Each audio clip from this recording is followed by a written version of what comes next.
Okay, my name is David Levert. I'm doing my third video teach back from our textbook Educational Psychology, written by O'Donnell, Reeve, and Smith. I have the third edition, and the subtitle is Reflection for Action. We are focused on the chapter 9.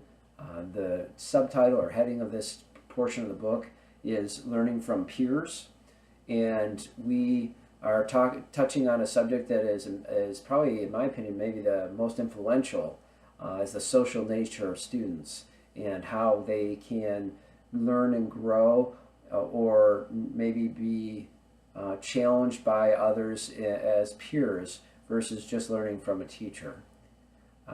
Any references that I make of this chapter are in this book, Educational Psychology, and as well, we're going to focus really on the first half of chapter 9. Essentially, looking at pure learning, we're going to look at the fact that there are content area vocab words that refer to concepts when it comes to pure learning. One of them is interdependence.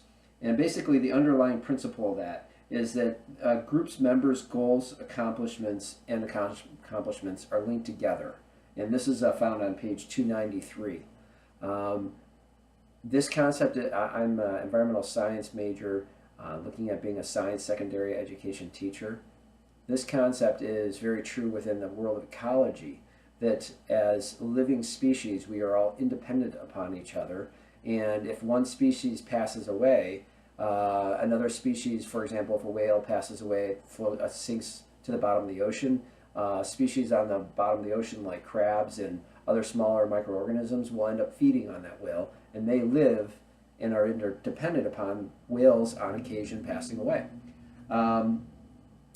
Likewise, social nature and learning from each other, there is this interdependent nature that we have. In order to both go forward and both grow as individuals, we learn from each other. One of my favorite phrases I've heard is that go it alone, go fast. Go it with others, go far. So interdependence related to pure learning is like that, is that we can go much farther together than we can often on our own. There are negative and positive interdependence situations. So in a negative one, this chapter happens to talk about a valedictorian of a class, where one person succeeds and wins, if you want to say, but maybe others don't get that win. They don't get to be the valedictorian because only one person gets it. So on one hand, that can be somewhat of a negative interdependence, because in the end, only one person gets to achieve a forward movement. The positive interdependence that's discussed also on chapter 2 or on page 293 is where the success of the entire group, for example, is moved forward. So it's a cooperative, independent group, and no one succeeds unless everyone does. So, for example, a soccer team wins the game.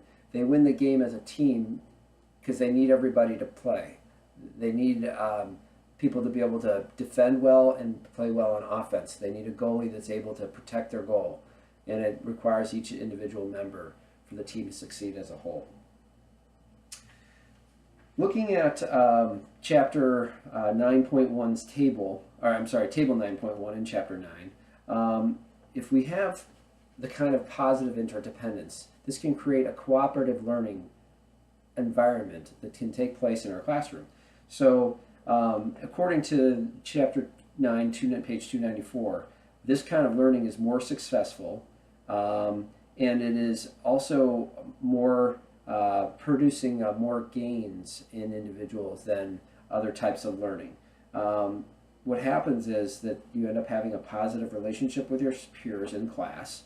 You can then potentially retain information longer because you're referring to maybe a conversation you've had with a peer, or you're referring to an experience that a peer brought in or that you brought in to teach others.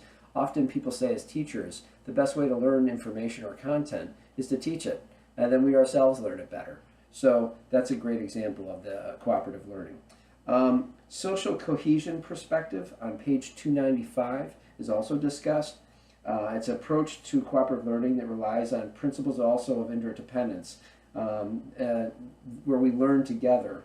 But the specifics of it is that it is found that we motivate and help one another succeed.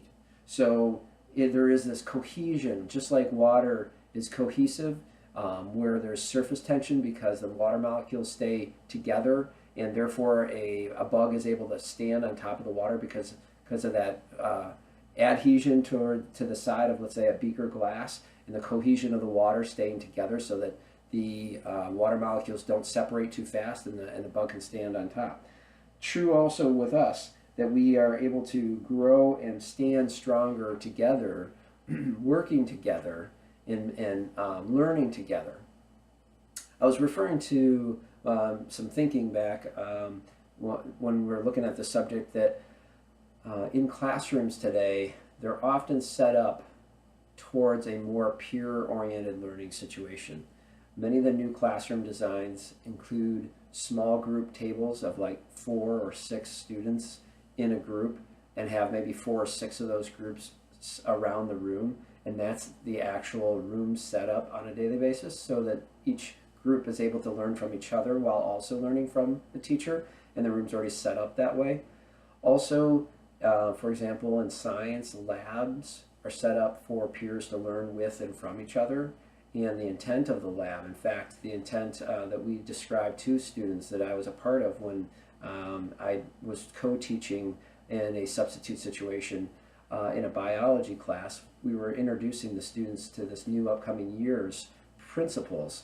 And one of the main things that we were discussing with the students is learning how to listen to their peers and allowing them to communicate the complete thought that their peer might have in order for the student who's listening to learn. And labs are an effective way to grow that way, because oftentimes individuals have ways of contributing to the outcome of the lab that's more effective than maybe one person just trying to get it all done. And we've seen that time and time again when students in a STEM situation.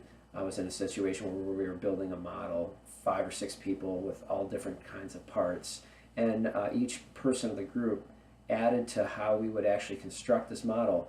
And our goal is really interesting. Our goal was actually to have a ball roll for 15 seconds, exactly, precisely 15 seconds, 15.0 seconds to the 10th of a second, from the beginning to the end of a track. And so we had to develop a track that would cause a ball to roll for exactly 15 seconds all the way to the end. And we got it right on 15.0. It was pretty exciting. It was really fun.